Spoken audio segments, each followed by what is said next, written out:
So in 30 minutes from now, Prime Minister Narendra Modi is going to be addressing the Lok Sabha at a time that we've been seeing a showdown, a war of words between the opposition and the government over the Adani controversy. The Prime Minister's address thereby becomes a lot more important and no doubt will be loaded with political salvos.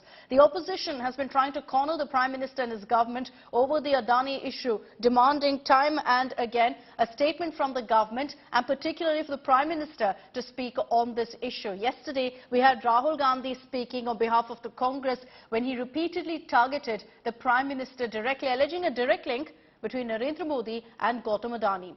Parts of Rahul Gandhi's speech now have been expunged. The Congress has called it a cremation of democracy. But in the last few hours, we've been seeing how the BJP has been upping the ante, saying that Rahul Gandhi had made completely unsubstantiated claims. The BJP thereby has been countering the opposition's attack, saying very clearly, prove charges or apologize in the House. As per the Rule 369, a paper or document laid on the table shall be duly authenticated by member. उन्होंने authentication भी नहीं किया है, authentication नहीं किया है, ऐसे बेबुनियाद कोई बेसलेस आरोप उन्होंने किया है और वो भी कोई एक संबंध भी नहीं है। इसलिए मैं आग्रह करता हूं आपसे, इसको पूरा एक्सपंज करना चाहिए, एक्शन लेना चाहिए और वो ऑथेंटिकेट करने के लिए उनको नोटिस दिया जाएगा।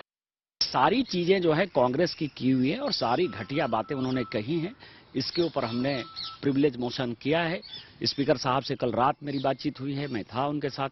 मैंने उनको कहा है कि उनको सबसे पहले तो उन्होंने जो प्रश्न उठाए हैं उनको ऑथेंटिकेट करने के लिए 369 जो रूल कहता है उसमें ऑथेंटिकेट करने के लिए कहिए और उसका एक समय दीजिए, टाइम फ्रेम दीजिए। ये नहीं कि आपने पेपर भेज दिया, 7 दिन के अंदर वो सारे पेपर जो है जमा कर दें।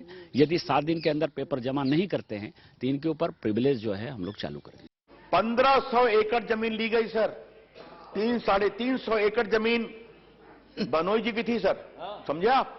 और सर क्या हम लगाएंगे सोलर पावर, और बाद में मालूम हुआ किसानों को दबाव देकर फंसाकर जलसा कर लिया गया। आज 14 FIR है, 3 इनके भनोई जी के भी खिलाफ में है। 100 गैलन ने फैसिलिटेट किया और वहां फैसिलिटेशन कौन था? The great chief minister, the great government of Rajasthan, like the great government of Haryana. This is called facilitation to help increasing the Vadra model of development. जिस घोटाले ने मुझे सबसे अधिक प्रभावित किया सर वो है बोफोर्स सर, क्योंकि बोफोर्स तो एक तो भारत की सुरक्षा का मामला था और क्या मामा जी की सेवा की गई सर। भ्रष्टाचार के इतिहास में मामा जी के प्रति किए गए योगदान को हमेशा याद किया जाएगा।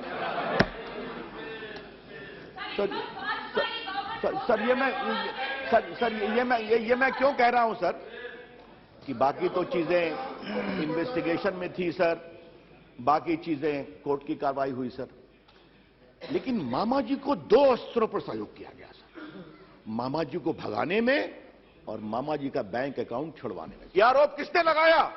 जो खुद भ्रष्टाचार के केस में बेल पर है, वो लगा रहा है। उनकी माता जी बेल पर है और उनके बहनोई साहब बेल पर है। और वो केस क्या है? वो केस है कि 50 लाख में आपने 5000 करोड़ की प्रॉपर्टी हथिया ली। ये सही बात बोल रहे हैं। और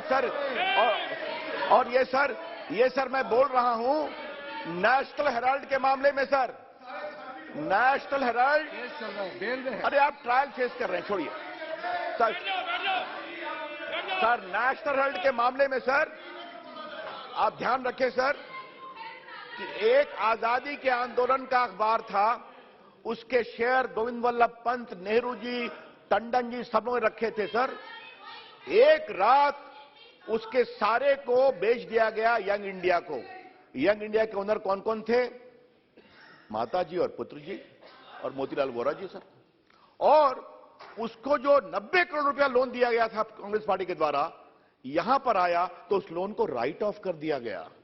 और क्या मतलब हुआ कि राहुल जी और उनकी माता जी के कंट्रोलिंग शेयर के यंग इंडिया को मुंबई, दिल्ली, लखनऊ, पटना और चंडीगढ़ की भारी प्रॉपर्टी मिल गई।